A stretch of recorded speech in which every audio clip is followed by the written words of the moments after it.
ఇంతకుముందు ఎపిసోడ్లో పాండవుల తరపున ఉద్యోగం మొదలైంది. అంటే 13 ఏళ్ల పందెం నెగ్గాక తిరిగి వాళ్ళ రాజ్యం వాళ్ళకి దక్కేందుకు ప్రయత్నాలు మొదలుపెట్టారు. ప్రయత్నాలు ఎందుకు చేయాలి? కౌరవులంత తేలిగ్గా తిరిగి ఇవ్వరు కనుక. శ్రీకృష్ణుడు ముందు లేచి టేబుల్ మీదకి టాపిక్ తెచ్చాడు. పెళ్లి కోసం అని అందరూ వచ్చారు, బాగుంది, నెక్స్ట్ ఏంటి, ఏం చేయాలి అని మొదలుపెట్టాడు. ఒక్కొక్కళ్ళు ఒక్కొక్క మాట అనుకుని చివరికి ద్రుపదుడి సలహా మేరకు ఆయన తాలూకా ఒక పురోహితుణ్ణి పంపి హస్తినాపురంలోని వాళ్ళకి పాండవుల ఉద్దేశం తెలిసేలా చేద్దామని అనుకున్నారు. తర్వాత ఏమైంది? Welcome to gossip tree. నేను మీ సుబ్బు ఘంటసాల. ప్రపంచంలోనే అతిపెద్ద కథ వ్యాసుడు రాసిన మహాభారతాన్ని సరళమైన తెలుగులో చెప్పుకుంటున్న మనం మరోసారి మహాభారత ప్రపంచంలోకి వెళ్ళిపోదాం రండి. ద్రుపద మహారాజు ఆయన పురోహితుణ్ణి సభలోకి పిలిపించాడు. ద్విజశ్రేష్ఠ అంటూ సంబోధించాడు. మానవులలో విద్యని వినయాన్ని రెంటినీ పొంది ఉన్న బ్రాహ్మణులని శ్రేష్ఠులుగా పరిగణిస్తారు. అందులో కూడా ఒక సిద్ధాంతంతో సమాజం కోసం బతికే బ్రాహ్మణుల్ని ఉత్తములుగా అందరూ గౌరవిస్తారు. నీవు నీ విద్య చేత విశిష్టుడివి, నీ బుద్ధి చేత బృహస్పతి వంటి వాడివి, నీతిలో శుక్రునితో సమానుడివి. దుర్యోధనుడి గురించి, కౌరవుల గురించి, ఆ హస్తినాపురం రాజ్యంలోని రాచరికం గురించి నీకంతా తెలుసు. పాండురాజు కొడుకు యుధిష్ఠిరుడు ఎలాంటివాడో కూడా నీకు తెలుసు. అక్కడ రాజుకి, ధృతరాష్ట్రుడికి పాండవులకు జరిగే అన్యాయాలన్నీ తెలుసు. అయినా వారు వీరిని శత్రువులుగానే చూస్తారు. విదురుడెంత వినయంగా మంచి చెప్పినా రాజు వింటాడు కానీ చెయ్యడు. ఇలాంటి పరిస్థితుల్లో కౌరవులు అసలు రాజ్యాన్ని తిరిగిస్తారా? ఇవ్వరు. కాబట్టి నీవు వెళ్ళి ఉన్న విషయాన్ని చెప్పి అక్కడ సభ మనసు మార్చగలవు అని నమ్మి నిన్ను పిలిచా. ఒక్కసారి నీవు సరైన మాట అక్కడ పెడితే విదురుడు, భీష్ముడు వాళ్ళు నీకు సమ్మతిస్తారు. వాళ్ళు యుద్ధ విముఖులైతే దుర్యోధనుడికి యుద్ధం చేసే ధైర్యం ఇక రాదు. పెద్ద ప్రమాదం తప్పుతుంది. నీవు అందుకని హస్తినకి వెళ్ళు. ఈలోగా పాండవులు ఇక్కడ సేనలని సమకూర్చుకుంటూ ఉంటారు అని చెప్పాడు. ఎలాంటి వాళ్ళు ఏ పని చేస్తే అవుతుందో అలాంటి వాళ్ళు ఆ పని చెయ్యాలి కనుక నీవు దీనికి తగిన వాడివి అని నేను నమ్ముతున్నాను అని ఆ పురోహితునికి చెప్పాడు. అలా చెప్పి ద్రుపద పురోహితుణ్ణి హస్తినకి పంపారు. ఆయన ఏమి ఫ్లైట్లో వెళ్ళాడు కదా, మెల్లగా కొద్ది రోజులు ప్రయాణం, అది టైం పడుతుంది. వైశంపాయనుడు కథ వింటున్న జనమేజయునికి చెప్తూ, ఇదంతా జనమేజయ, ఆ పురోహితుణ్ణి హస్తినకి పంపిన తరువాత శ్రీకృష్ణుడు, యాదవులు వాళ్ళందరూ కూడా పెళ్లికని వచ్చిన వాళ్ళు తిరిగి ద్వారక వెళ్ళిపోయారు. ఎలాంటి సందేశం ఉన్నా తెలుపమని, ఈలోగా మేము ద్వారకలో ఉంటామని చెప్పారు. అంటే మరి ద్వారకకి రక్షణ ఉండాలి కదా, అంతకాలం ఎవరూ లేకుండా ఉండకూడదు. ఇక్కడ ఇలా జరుగుతుంటే మరి దుర్యోధనుడు ఏం చేస్తున్నాడు? విరాట పర్వ ఉత్తర గోగ్రహణ యుద్ధంలో ఓడి తన్నులు తిని అర్జునుడి మీద, పాండవుల మీద విపరీతమైన కోపాన్ని, భయాన్ని రెంటినీ నింపుకున్న దుర్యోధనుడు కొద్ది రోజుల నిద్రాహారాలు లేకుండా ఉన్నాడు. అన్నం సహించలేదు, నిద్రలేదు. అర్జునుడి యుద్ధానికి పీడకలలు, అతని మాటలకి ఆకలి వేయకపోవటము, అన్ని మాయరోగాలు పుట్టాయి. అయితే అతని దగ్గరున్న చాలా తెలివైన గూఢచారులు వారి పనిలో వారున్నారు. విరాటుని సభలో జరిగినదంతా తెలుసుకుని చెప్పారు. వెంటనే యాదవులు తిరిగి ద్వారకకి వెళ్ళారు అని తెలుసుకున్నాడంతే. వాయువేగం గల గుర్రాలను తీసుకుని దుర్యోధనుడొక్కడే ద్వారక బయలుదేరాడు. ఎందుకు? శ్రీకృష్ణుడు, దుర్యోధనుడు నిజానికి వియ్యంకులు తెలుసా? దుర్యోధనుడి కూతుర్ని కృష్ణుడి కొడుకు పెళ్లి చేసుకున్నాడు. ఆ కొడుకు పేరేంటి తెలిస్తే కామెంట్లో చెప్పండి. అందుకని ఆ బంధుత్వం, చనువు రాజకీయంగా మార్చడానికి వెళ్ళాడు. పాండవుల కంటే నిజానికి శ్రీకృష్ణుడు వియ్యంకుడు అవడం వల్ల దుర్యోధనుడికి కాస్త దగ్గర అనుకోవాలి. ఆ ఇదితో వెళ్ళాడు. ద్రుపదుడి సలహా మేరకు ధర్మరాజు కూడా యాదవుల దగ్గరికి వెళ్ళిరమ్మని వాళ్ళకు అత్యంత ప్రియుడు, శ్రీకృష్ణుడి సఖుడు అయిన అర్జునుడిని పంపాడు. దుర్యోధనుడు ఆవేశంగా ఆగమేఘాల మీద ద్వారక వెళ్ళాడు. అర్జునుడు ఉల్లాసంగా శ్రీకృష్ణుణ్ణి, యాదవుల్ని, స్నేహితుల్ని కలుసుకోవచ్చు అని ఆహ్లాదంతో వెళ్ళాడు. ఇద్దరూ వెళ్ళిన పని ఒకటే అయినా మనసుల పరిస్థితి వేరు. ముందుగా దుర్యోధనుడే వెళ్ళాడు. అదేంటో మరి పగటిపూట కృష్ణుడు నిద్రిస్తూ కనిపించాడు ఆయన మందిరంలో. సాధారణంగా పగటిపూట పడుకోవటం తప్పు, కానీ పడుకున్నాడు. మాయేమో సరే అని నిద్రలేపటం మర్యాద కాదు కనుక చుట్టూ చూశాడు. దుర్యోధనుడు ఎన్నుకుని తల దగ్గర ఆసనం వైపు వెళ్ళి అందులో అక్కడ ఒక కుర్చీ ఉంటే అక్కడ కూర్చున్నాడు. కొద్దిసేపటికి దర్జాగా అర్జునుడు అదే మందిరంలోకి వచ్చాడు. చూశాడు అప్పటికే దుర్యోధనుడు ఉన్నాడని. అతన్ని చూసి ఒక చిన్న చిరునవ్వుతో పలకరించాడు. మొన్నే కదా తన్ని పంపాడు.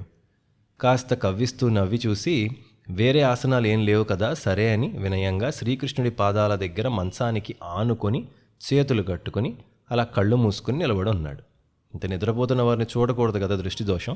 అలా ఎదురు చూస్తూ ఉన్నాడు అర్జునుడు. కొద్దిసేపు అయ్యాక మెల్లగా ఒళ్ళు విరుస్తూ ఆవులిస్తూ శ్రీకృష్ణుడు నిద్ర లేచాడు. లేచి సర్వసాధారణంగా ఎదురుకుండా ఉన్న అర్జునుడిని చూశాడు. అర్జునా, నువ్వా?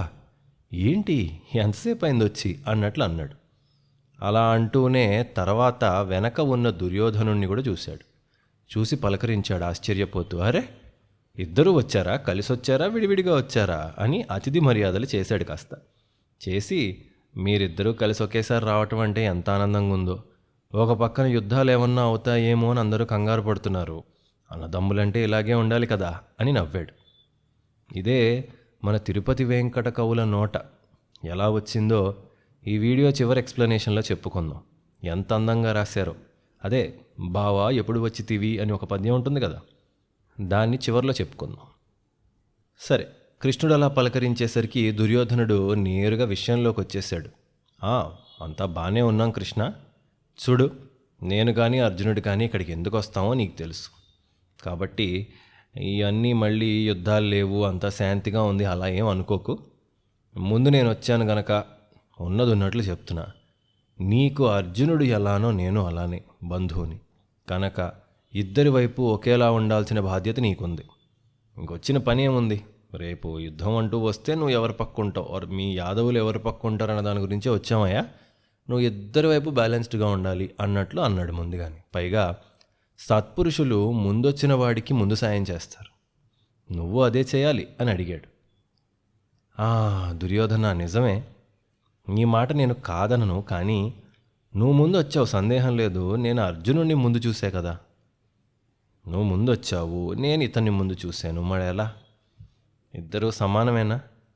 సరే, ఏం పర్వాలేదులే. అయినా నేను అందుకని ఇద్దరికీ సమానంగా, నేను నీకెంతో నీకు అంత, అర్జునుడికి ఎంతో నీకు అంత, కాబట్టి ఇద్దరికీ సమానంగా ఏదో న్యాయం చేస్తా కదా, నువ్వు ఉండు. కాకపోతే శాస్త్ర ప్రకారం ముందు చిన్నవాడికి అడిగింది ఇవ్వాలి. మీ ఇద్దరిలో అర్జునుడు చిన్నవాడు. పైగా నువ్వు స్వతంత్రుడివయ్యా. నిన్న అక్కడికి వెళ్ళి ఏం చేసావు, ఎందుకు చేసావు అడిగేవాడు లేడు. రాజైనా మొత్తం నువ్వే నడుపుతున్నావు కదా.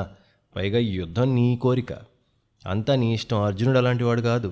ఆయన నిలదీయడానికి అక్కడ ధర్మరాజు ఉన్నాడు, భీముడు ఉన్నారు, ఇక్కడే ఇద్దరున్నారు. ఆయన అడుగుతారు, ఏంటయా నువ్వు పెద్ద బేరం తీసుకొచ్చావు, సరిగ్గా ఉండాలి కదా అని. అందుకని ముందడిగే అవకాశం అర్జునుడికి ఇద్దాం.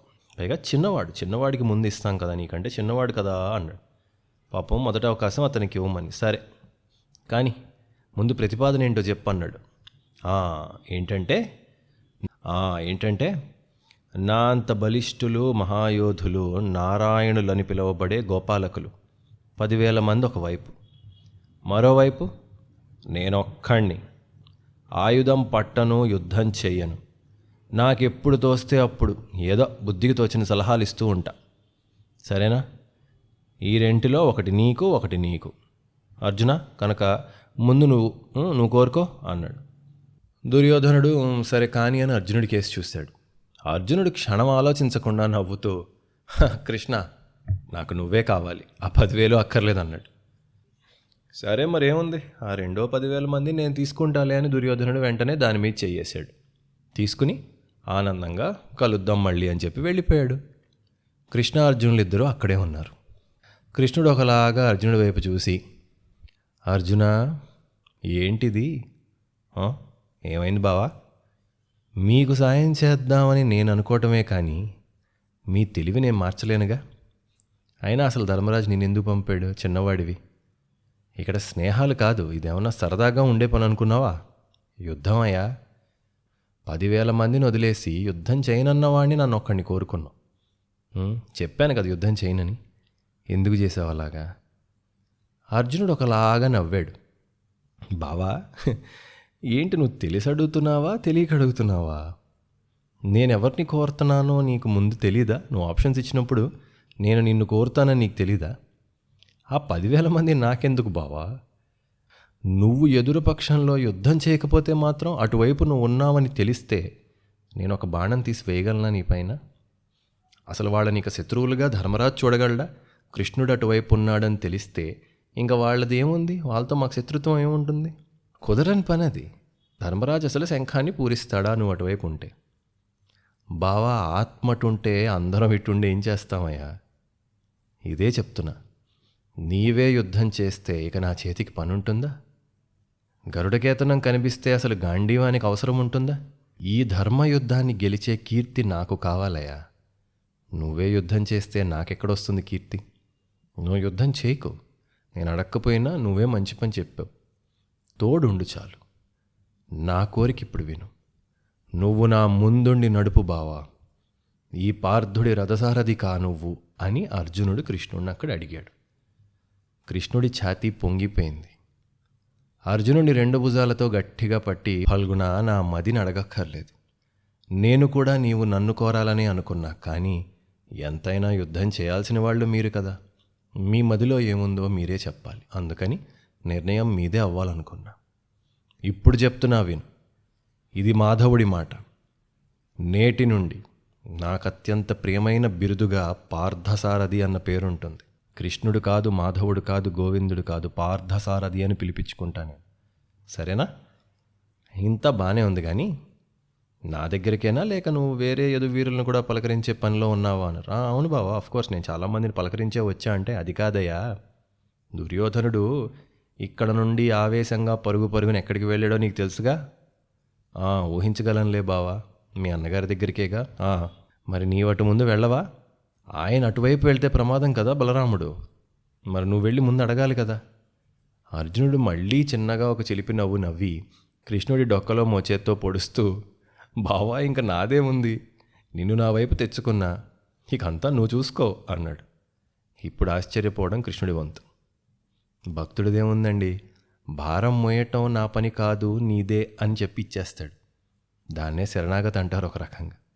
ఇక చాకరీ అంతా భగవంతుడిదేగా. అంటే ఇంకా అర్జునుడు పూర్తిగా శరణాగతి చేయక్కర్లేదు, కానీ అయిపోయింది కదా. ఆయన బుద్ధిలో ఆయన ఏం చేయాలో చేసేసాడు. ఇంకా కృష్ణుడు చూసుకుంటాడు. సరే, ఇక్కడ దుర్యోధనుడు నిజంగానే బలరాముడి దగ్గరికి వెళ్ళాడు. వెళితే ఆయన అన్నాడు బలరాముడు, కురునందన, ఇరుపక్షాలు మనకి బంధువులే. నేను కృష్ణుడికి అదే చెప్పా, కానీ ఈ యుద్ధంలో జోక్యం చేసుకోకన్నా కూడా వినకుండా అర్జునుడితో ఉన్న బంధంతో ముందుకి అడుగేశాడు. నా మాట వినలేదు వాడు. కృష్ణుడు అటు ఉండగా నేను ఇటు ఉండలేను అన్నాడు. దుర్యోధనుడి మనసులో పిడుగుపడింది, చచ్చాం ఇప్పుడు ఈయన కూడా అటు వెళ్తాడని. కానీ నాకొకటి అసలు ఈ యుద్ధమే ఇష్టం లేదు. మీరు తన్నుకోవడం అసలు ఇష్టం లేదు. మీరు మాకు బంధువులే, వాళ్ళు బంధువులే, కాబట్టి ఈ యుద్ధం ఇష్టం లేదు, బంధుత్వం చెడాలని లేదు అని నేను ఒక నిర్ణయం తీసుకున్నా. అసలు నేను యుద్ధంలోనే పాల్గొన్నాయా, తీర్థయాత్రలకు వెళ్ళిపోతానన్నాడు. దుర్యోధన, వీలైతే యుద్ధం మానుకుని సంధి చేసుకో. యుద్ధం ఒకవేళ చేస్తే మాత్రం ధర్మంతో చేయి. భరతవంశంలో పుట్టావు, నా శిష్యుడివి, అపకీర్తి తెచ్చుకోకన్నాడు. అంటే ఆయనకి ప్రీతి ఉంది, కాకపోతే ధర్మం తప్పకు అన్నాడు. దుర్యోధనుడు ఆయన్ని కౌగిలించుకొని, కృష్ణుడు అక్కడేలే, ఈయన యుద్ధం చేయలే, కృష్ణుని ఎలాగోలా మేనేజ్ చేద్దామని చెప్పి అక్కడి నుంచి దుర్యోధనుడు కృతవర్మ దగ్గరికి వెళ్ళాడు.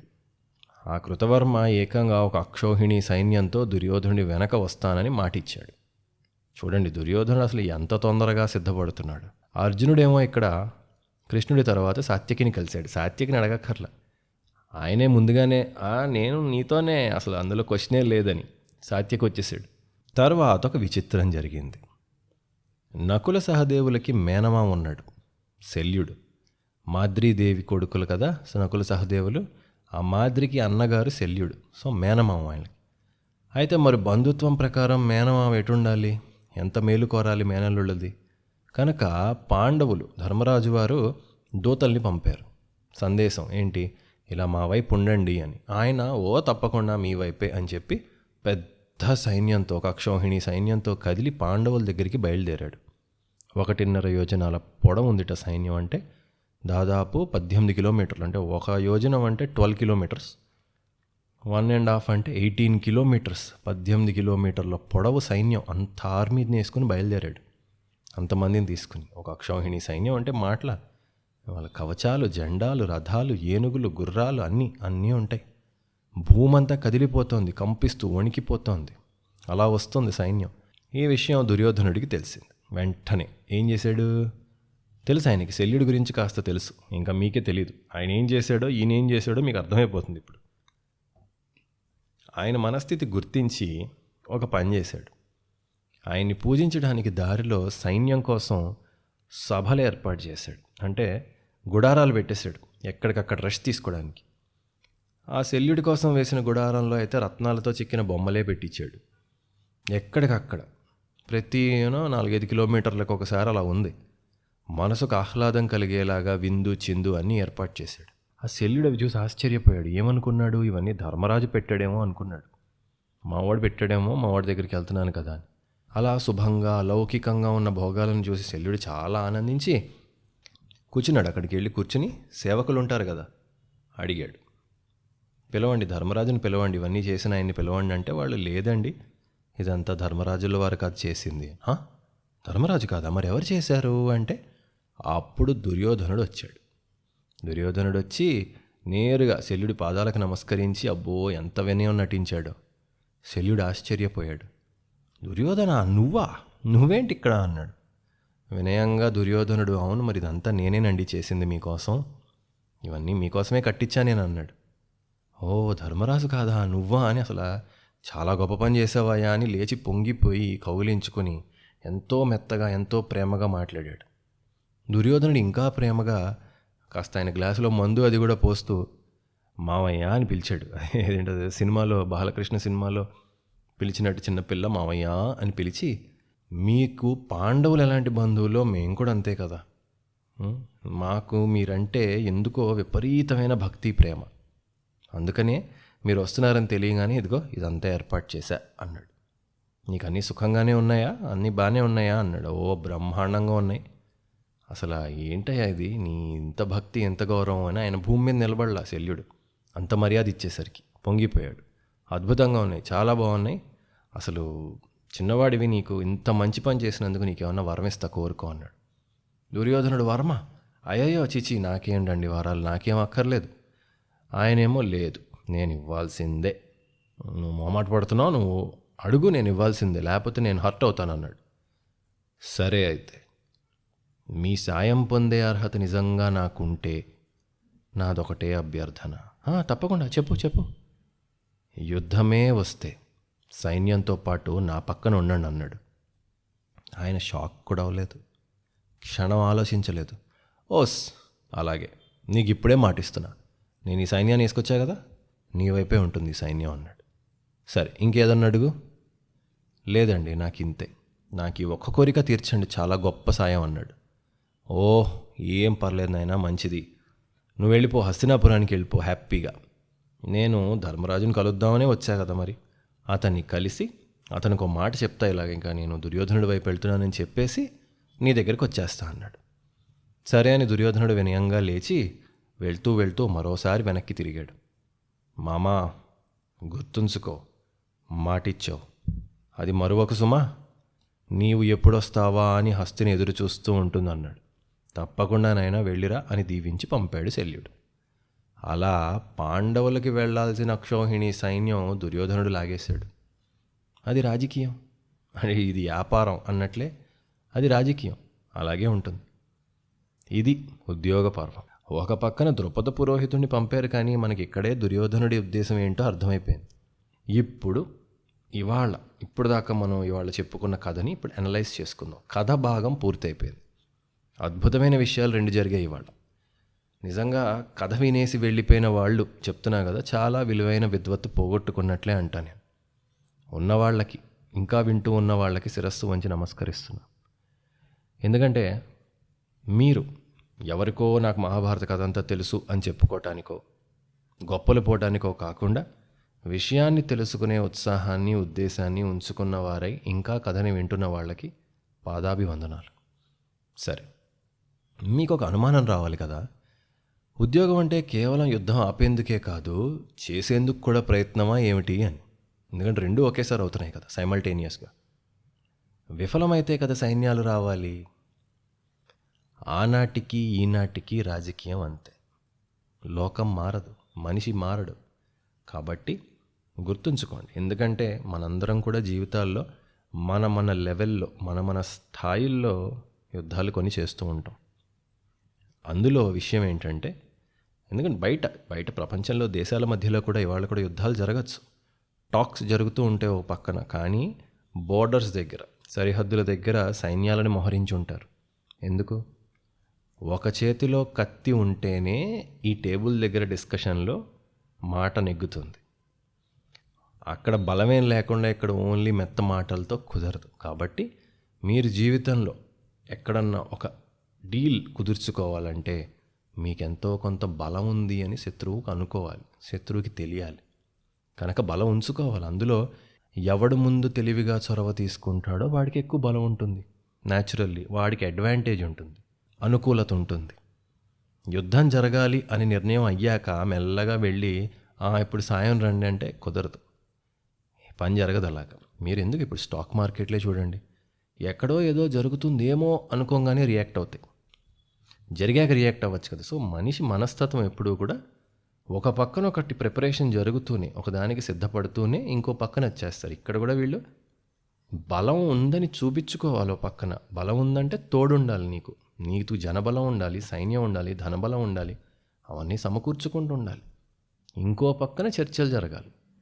కొన్నిసార్లు వీడికి ఎక్కువ బలం ఉంది అన్న విషయం తెలిసే వాడు యుద్ధానికి దిగకుండా తగ్గుతాడు. ఇది రాజకీయం ఇలాగే ఉంటుంది, ఆనాడు ఈనాడు. కాబట్టి అదే జరుగుతుంది. మంచి చేయాలన్నా బలం ఉండాలి, బలాన్ని నిరూపించుకోవాలి. దుర్యోధనుడు అర్జునుడు ఇద్దరూ కలిసి కృష్ణుడి దగ్గరికి వెళ్ళారు కదా.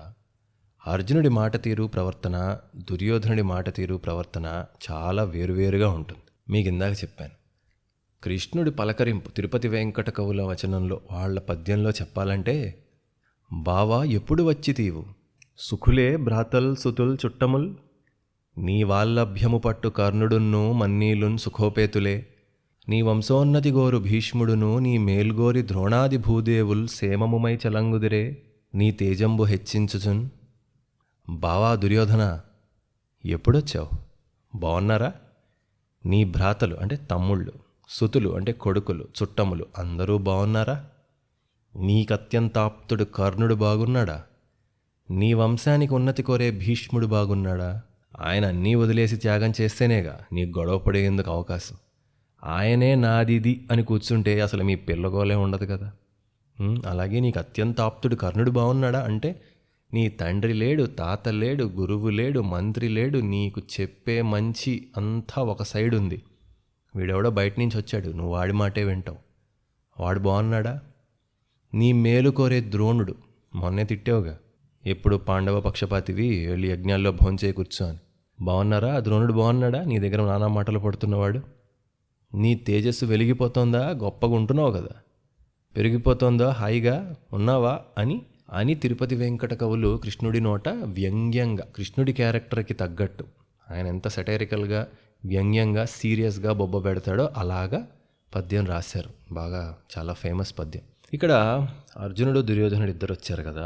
అర్జునుడు ఏంటంటే ప్రతి పండక్కి కలిసే బంధువు లాంటివాడు, దుర్యోధనుడు అవసరానికి కలిసే చుట్టం. అందుకే అర్జునుడికి నిజానికి మర్యాదలతో పని లేదు, ఎప్పుడూ వస్తూ ఉంటాడు. మా కృష్ణుడి ఇల్లు, మా బంధువులు ఇల్లు అని చెప్పి హాయిగా కృష్ణుడి కాళ్ళ దగ్గర నిలబడతాడు. ఇప్పుడు నీ క్లోజెస్ట్ ఫ్రెండ్స్ దగ్గర నీకు మర్యాదలు అక్కర్లే కదా, ఏముందరా పర్లేదు కానీ అంటాం. అది నువ్వు ఎంత దగ్గర వాళ్ళైతే నీకు అంత ఫార్మాలిటీస్ తక్కువ ఉంటాయి. ఇంకా ముందు ముందు చూస్తారు, గొప్ప అద్భుతమైన సీన్ ఒకటి ఉంటుంది కృష్ణార్జునులది. అది ఎందుకో ఎక్కడ పెద్దగా డిస్కస్ చేయరు, నాకు అది చదివినప్పుడైతే మనసు పొంగిపోయింది. సరే, అర్జునుడు కృష్ణుడిని బంధువుగా, స్నేహితుడిగా చూశాడు, కృష్ణుడు అలాగే చూశాడు. కానీ దుర్యోధనుడు బంధువు కనుక సాయం చేయాలంటాడు. గుర్తుంచుకోండి, అర్జునుడు ముందు స్నేహాన్ని పెట్టాడు. హీజ్ మై ఫ్రెండ్ కాబట్టి న్యాచురల్గా కృష్ణుడు సాయం చేశాడు. దుర్యోధనుడు ఫ్రెండ్ లాగా, బంధువులాగా కాదు. ఆ టైటిల్ ఉంది, నువ్వు బంధువువి కనుక నువ్వు చేసి తీరాలంటాడు సాయం. అలాగే మాట్లాడతాడు. మనం కూడా ఒకసారి మనం గమనించుకోండి, బంధుత్వం నిలుపుకోవడం అంటే ఎలా ఉంటుంది? అది ఒకటి, పేరుకి చుట్టం అని పెళ్ళిళ్ళలో కలిసే చుట్టరికం. 2, అది బంధుత్వం. వాళ్ళ బాగోగుల గురించి మాట్లాడడం, అప్పుడప్పుడు పలకరింపులు, వాళ్ళ గురించి కాస్త బెంగపెట్టుకోవడం, వాళ్ళ మంచి చెడులు చూడడం, సలహాలు ఇవ్వటం, అది బంధుత్వం. ఈ రెండు ఉంటాయి. ఒకటి ఫార్మాలిటీ, ఇంకోటి రియల్ రిలేషన్షిప్, బంధం, అనుబంధం. కాబట్టి అర్జునుడిది దుర్యోధనుడిది అలాంటి బంధుత్వాలు. కృష్ణ నువ్వే యుద్ధం చేస్తే నేనెందుకు, నువ్వు చేయకు యుద్ధం అన్నాడు అర్జునుడు. ఇది ఒక ఫిలసాఫికల్గా కథ ప్రకారం చూస్తే కూడా నరుడు అర్జునుడు మనుషులందరికీ ప్రతీక. ఆయన నరుడు, అందుకే కదా ఆయన పేరు నరుడు అన్నారు. నరుడు అంటే మనిషి. కృష్ణుడు నారాయణుడు, కృష్ణుడు దేవుడు అని తెలుసు. ఇది నరనారాయణుల బంధం. అంటే నరుడికి నారాయణుడికి ఎలాంటి బంధం ఉండాలి? కృష్ణ నువ్వు దేవుడివి కదా, అందరినీ వేసే అనలేదు అర్జునుడు. నువ్వు తోడుండు, యుద్ధం నేను చేస్తానంటున్నాడు. మనిషి అదే చేయాలి. ఐడియల్ మ్యాన్ అదే చేస్తాడు. ఎందుకంటే శరణాగతి చేసేయడం అంత తేలిక కాదు. మనిషిగా పుట్టినందుకు కర్మ చేయాలి. ఆ కర్మ ఎలా చేయాలి? భగవంతుణ్ణి పక్కన పెట్టుకుని చేయాలి. నువ్వు తోడుండు. గుడికి వెళ్ళినప్పుడు అందుకనే అది కావాలి ఇది కావాలి కాదు. నా జర్నీ నేను చేస్తాను, నువ్వు తోడుండు, నువ్వు నాతో పాటు ఉండు. నేనేమన్నా చెడ్డ పని చేస్తుంటే కొంచెం వారించు, మంచి పని చేస్తుంటే ప్రోత్సహించు, కష్టాల్లో ఉన్నప్పుడు ఓదార్చు, సుఖాల్లో ఉన్నప్పుడు కంట్రోల్ చేయి, అదుపులో ఉంచున్నాను. ఏదైనా సరే నేను నడుస్తూ ఉంటా, నాకు తోడుండు. అర్జునుడు కృష్ణుడితో అలాగే ఉంటాడు. కాకపోతే ఆ కురుక్షేత్ర యుద్ధానికి వెళ్ళిపోయినప్పుడు అంటే అదొక పీక్ స్టేజ్.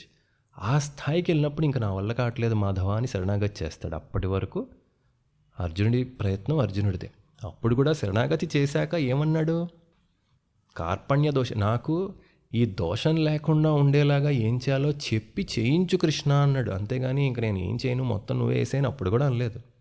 నరుడు మనిషికి ప్రతీక. అంటే మనిషి ఎలా ఉండాలి అర్జునుడు చెప్తున్నాడు. అర్జునుడి జీవితం, అర్జునుడు ఎంచుకున్న దారి, అర్జునుడు చేసే నిర్ణయాలు అవి చెప్తాయి. అందుకనే ప్రతి పర్వం మొదట్లో నారాయణం నమస్కృత్యం నరంచైవ నరోత్తమం. ఇప్పుడు అర్జునుడికి ఎందుకంత హైలైట్ చేశారు, ఎందుకంత సీన్ ఇచ్చారంటే ఆయన నరులకు ప్రతీక. ఆయన చేసిన ప్రతి పని మీరు చూస్తే మనిషి అన్నవాడు ఏం చేయాలో అదే చేస్తాడు. మనిషిలో ఎలాంటి లోపాలు ఉంటాయి అలాంటి లోపాలే ఉంటాయి ఆయనలో కూడా. కానీ హీఈస్ జెన్యూన్, హీఈస్ ఆనెస్ట్. చిన్న చిన్న తప్పులు చేసినా ఆయన ఉండాల్సినట్టు ఉంటాడు ఆయన. అందుకనే కృష్ణుడు పాండవులు 5 ఉన్న, ధర్మరాజు పెద్దవాడు ఉన్నతుడైనా సరే మధ్యలో ఉన్న అర్జునుడిని అంటుకుంటాడు. నేను నీతో ఉంటాను బావా అంటాడు. ఎందుకు? ఆయన హీ రిప్రజెంట్స్ ద హ్యుమానిటీ. నరుడు మనిషి ఎలా ప్రవర్తించాలో అర్జునుడి ప్రవర్తనలో ఉంటుంది, అర్జునుడు తీసుకునే నిర్ణయాల్లో ఉంటుంది. అందుకనే కథపరంగా కూడా అర్జునుడి ఫ్యామిలీ తర్వాత కంటిన్యూ అవుతుంది. మిగతా వాళ్ళది ఎవరు ఉండరు. అభిమన్యుడి కొడుకు ఉంటాడు. కాబట్టి వీళ్ళ రిలేషన్షిప్ అది. సరే, కమింగ్ బ్యాక్ ఫిలసాఫికల్గా అర్జునుడు ఏమడిగాడు? తోడుండి కృష్ణ, నాతో కర్తవ్యం చేస్తా, నాకు దమ్ముంది, దమ్ములు ఉండాలి. అలా దమ్మున్నవాడు అర్జునుడు. అతను దన్నిటికి దేహి అనడం. నేను పని చేస్తాను, తోడుండు. అలా అందరూ ఉండాలని చెప్తున్నట్లు ఉంటుంది అది. సరే, ఇక్కడ తర్వాత బలరాముడికి ఏమో దుర్యోధనుడు అంటే ఇష్టం, ప్రియ శిష్యుడు. కానీ కృష్ణుడు అంటే ప్రాణం. అందుకని యుద్ధం చేయడమే మానుకున్నాడు.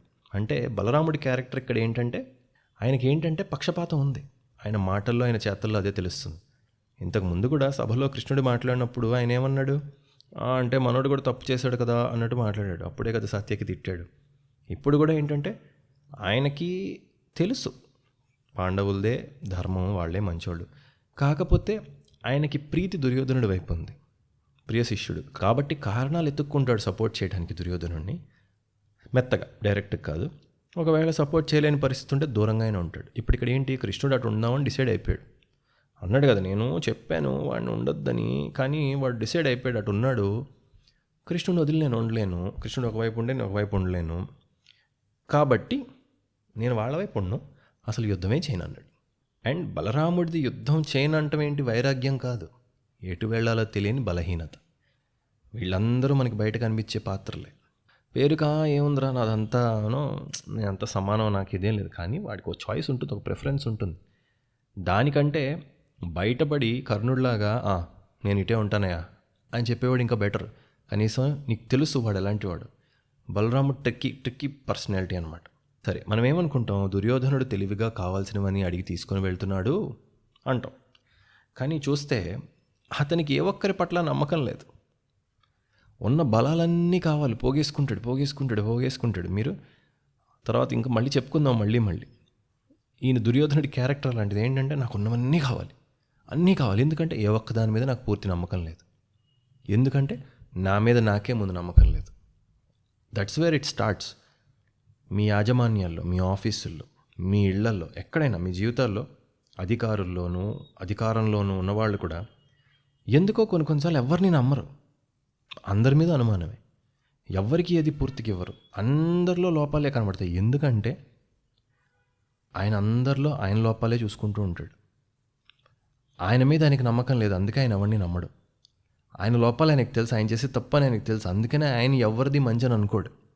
దుర్యోధనుడు కూడా చూడండి, పోగేసుకుంటాడు బోల్డ్ అంతమందిని పోగేసుకుంటాడు. క్వాంటిటీ. ఆయనకి సంఖ్యాబలం మీద నమ్మకం ఎప్పుడు. అందుకే శల్యుడు నకుల సహదేవుల మేనమామని తెలుసు. ఓకే, అంత సైన్యం ఉందని, శల్యుడు వీరుడని అతన్ని తెచ్చుకున్నాడు. మీకు అది ఇందాక ఎలా చెప్పుకున్నావు రాజకీయంగా అని చెప్పుకున్నాం, కానీ అతను ఎంత చిత్తశుద్ధి ఉన్నవాడు శల్యుడు. మేనమామ అయ్యుండి నేనేదో బిస్కెట్లు వేసి 4 టెంట్లు వేసి గుడారాలు వేసి మర్యాదలు చేస్తే ఇటు వచ్చేసావు. నీకు అసలు ఒక ఇంటెగ్రిటీ ఉందా? రేపొద్దున అవతల వాడు నాకంటే ఇంకొంచెం చేస్తే వెళ్ళిపోతావాడు. అలాంటి వాడే కదా మరి రాజకీయం తెలిసిన వాడు. దుర్యోధనుడికి అర్థం అవ్వాలి కదా. సంఖ్యాబలం. ఇంత బలమైన వాడు శల్యుడు, ఇంత సైన్యం ఉంది. పైగా పాండవుల వైపు వెళ్లాల్సిన వాడిని నేను తెచ్చేసుకుంటే వాడికి మైనస్, నాకు ప్లస్. వాళ్ళు మానసికంగా కూడా దెబ్బపడతారని చెప్పేసి అది చేశాడు. కానీ దుర్యోధనుడి థింకింగ్ ప్రాసెస్ గురించి చూడండి. సంఖ్యాబలం మీద నమ్మకం. ఎంతసేపు నేనే తెలివైన వాడిని అనుకుంటాడు. అందుకే కదా కృష్ణుడి దగ్గర కూడా కృష్ణుడు అడిగాడు ఏమని, 10,000 మందా నేనా అని. అర్జునుడు కృష్ణుడిని తీసుకున్నాడు, హ్యాపీగా 10,000 మందిని తీసుకుని వెళ్ళిపోయాడు. ఆయన కొంచెం కూడా బాధపడినట్లు ఎక్కడా లేదు. ఇంకో పక్కన అర్జునుడు అలా కాదు. అర్జునుడి ప్రవర్తన చూడండి. అలా కాదని చెప్పాడని తేలిక. అర్జునుడి ప్రవర్తన చూడండి. ప్రవర్తనని బట్టి మనం డిసైడ్ అవుదాం. కృష్ణుడిని అడిగాడు ఆయన, 10,000 మందా నేనా అన్నాడు. ఫస్ట్ చాయిస్ అతనికే ఇచ్చారు.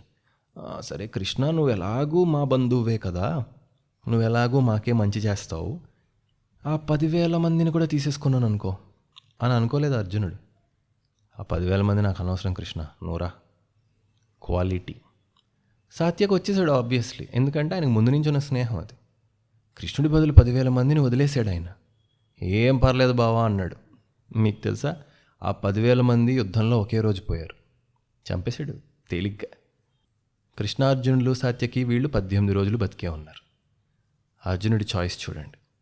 ఎంతమంది వచ్చారని కాదన్నయ్య, ఎలాంటి వాళ్ళు వచ్చారనేది ముఖ్యం. అండ్ వారితో మనకి ఎలాంటి బంధుత్వం ఉంది. ఇప్పుడు పై బంధాలు ఉంటాయండి. ప్రతి చిన్న తగ్గుకి బతిలాడుకోవాలి వాళ్ళని. బలమైన బంధువులు అనుకోండి, ఏదైనా తేడా వస్తే వాళ్ళు సర్దుకుని వాళ్ళు సెట్ రైట్ చేసేస్తారు, వాళ్ళు మార్చేస్తారు. మీరు తర్వాత మీకు అర్థమవుతుంది, పాండవుల సైడ్ తక్కువ మంది ఉన్నా కూడా అందరూ అలాంటి వాళ్ళే, వెరీ టైట్. కౌరవుల సైడ్ ప్రతి ఇద్దరు తిట్టుకుంటూ ఉంటారు. నంబర్ ఉంది, క్వాలిటీ లేదు. ఎందుకు ఇంత అనాలిసిస్ చెప్పుకుంటున్నానంటే, మహాభారత కథలో వాళ్ళ రాజకీయాలు అవన్నీ మనకేంటంటే జీవితాలు అలాగే ఉంటాయి, మన జీవితాలు కూడా. మీరు ఆఫీసుల్లో టీమ్స్ ఏర్పాటు చేసుకునేటప్పుడు, క్రికెట్ టీం, ఆఫీసుల్లో టీములు, రాజకీయ నాయకుల పార్టీలు, ఫ్యామిలీస్, ఫ్రెండ్స్, మీరు ఎక్కడన్నా ఒక గ్రూప్ని ఇది నా గ్రూప్ అనుకునేటప్పుడు, ఇది నా అసోసియేషన్ అనుకునేటప్పుడు, బయట బంధాల విషయంలో, నాయకత్వంలో, మేనేజ్మెంట్లో, ఏ చోటైనా సరే ఇదే ఉంటుంది మనస్తత్వం. ఎలాంటి వాళ్ళని మనతో ఉంచుకుంటామో అది ముఖ్యం. ఎంతమందిని ఉంచుకుంటామో అనో కాదు. పనికొచ్చే 10 మంది ఉంటే చాలండి, చాలా చేస్తారు. పనికిరాని 100 మంది నాకు తెలుసంటే ఫోన్లో నెంబర్లు ఉంటాయి అంతే. ప్రతోడు మనతో అవసరం తీర్చుకుని తప్పించుకోవడమే. ఇదంతా ఉండాలంటే ఏముండాలి? ముందు మన మీద మనకి బలమైన నమ్మకం ఉండాలి, మన స్కిల్స్ మీద మనకి కాన్ఫిడెన్స్ ఉండాలి. అది క్లారిటీతో ఉన్నాక దానికి తగ్గట్టు, అంటే మనకి తగ్గట్లు మనం ఎలాంటి వాళ్ళమో అలాంటి వాళ్ళనే మనము వెతుక్కుంటాం. మనం దొంగలమైతే దొంగలని వెతుక్కుంటాం, దొంగ సరిపోతారు. మనం కరెక్ట్గా ఉన్నాం అనుకోండి, మనకు ఉండే నలుగురైనా ఆ కరెక్ట్ మనుషులే ఉంటారు మన దగ్గర, జీవితాంతం ఉంటారు. అది కూడా ముందుకెళ్ళాక యుద్ధంలో చూస్తాం, మనం ఇదంతా కూడా చూస్తాం. కనుక మొత్తానికి అలా రాయబారం ఒక పక్కన లైన్లో ఉండగానే సైన్యాన్ని బలాన్ని సమకూర్చుకుంటున్నారు. మరి ఇప్పుడు శల్యుడు సిగ్గు లేకుండా పాండవుల దగ్గరికి వెళ్ళాలి కదా. వెళ్తాడు, ఏం మొహం పెట్టుకుని వెళ్తాడు. వెళ్ళి ఏం చెప్తాడు? ధర్మరాజు తిరిగి ఏమంటాడు? తర్వాత ఏమైంది? పైగా ఒక ఇంట్రెస్టింగ్ స్టోరీ కూడా ఉంది నెక్స్ట్ ఎపిసోడ్లో, ఇంద్రుడిది. అవన్నీ కూడా నెక్స్ట్ ఎపిసోడ్లో మళ్ళీ కలుసుకున్నప్పుడు చెప్పుకుందాం. అంతవరకు సెలవు.